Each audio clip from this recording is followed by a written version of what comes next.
Hey guys, welcome to the channel. Today in this video, I'll show you how you can change the layout of Filmora 13 to edit a short video. As you can see, the screen is small, so you cannot edit a short video on it and give it. So, show you how to change layout video editor. So go to View and click on Layout.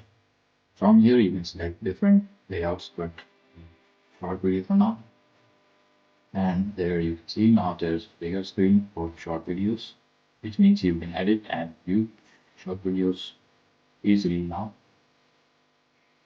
I can just import some data to show you how it looks like.